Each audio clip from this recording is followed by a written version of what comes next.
known, Vince Cellini is a Cleveland native, and he has lived the frustration of all the heartbreak in pro sports in the city of Cleveland. Now he takes us through a title drought that goes back to the mid-'60s. Where are you at with the finals? We're going to the phones. I'm just so sick of the national media painting us as losers. I'm not going to be devastated if they lose because they're not supposed to be here. I am all in. This is like a Disney movie with him coming back. You can't tell me this wouldn't be one of the greatest stories in sports ever. How did this happen? How did words on paper become a journey of hope for an entire city? It absolutely has, and this may be a month of June unlike any other in Cleveland sports history. LeBron James and the Cavs are positioned to scratch a 51-year itch. And there it is, the obligatory Cleveland hasn't won a major championship since 1964 when the Browns beat the Colts, blah, blah, blah, blah, blah. Yes, they get it.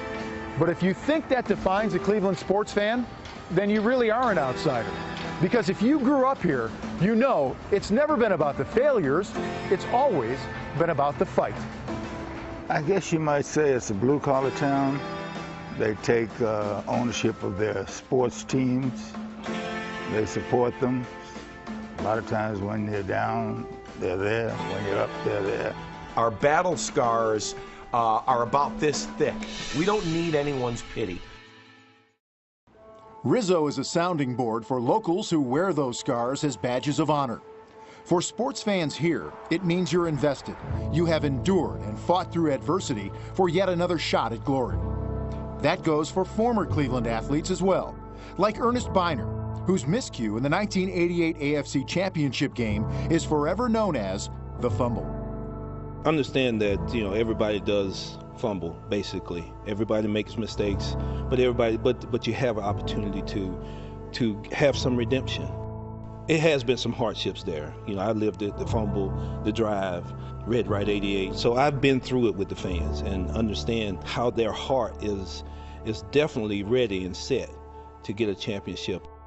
In fact, the Cavs team has adopted many Cleveland qualities, like hard work, a no-nonsense approach, and that word that LeBron often uses, sacrifice. Since I've been here in 1970, there's been a lot of adversity that they've had to fight through and keep their heads above the water, and now they're starting to see the city blossom. Good things are happening for the city. There's a general excitement. It's all people talk about from the time they get there to get their coffee at 6 in the morning on the golf course to the leagues at night when they're finishing up. It's what's going on with the Cavs, checking their phones constantly.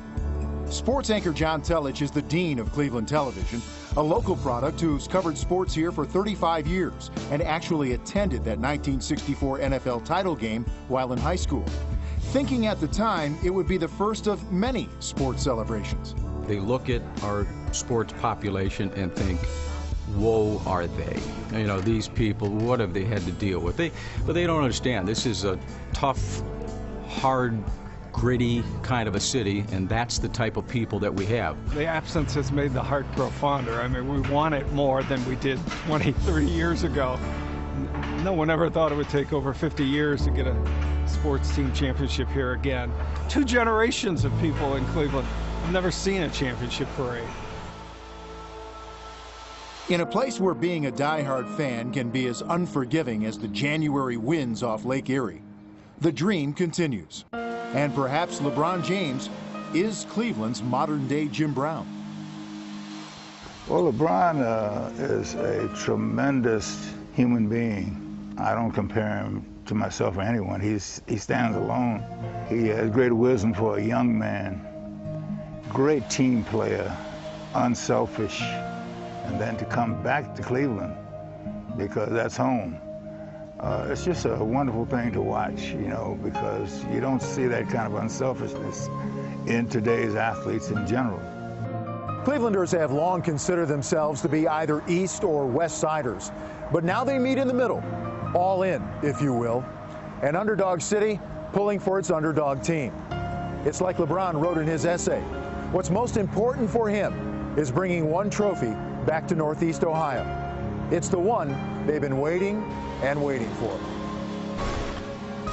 Vince, well done, my friend, and good luck in these finals. Take a look at the total seasons since the last championship among the 4 major professional sports, and Cleveland is atop the list by a mile. 143 seasons without a chip.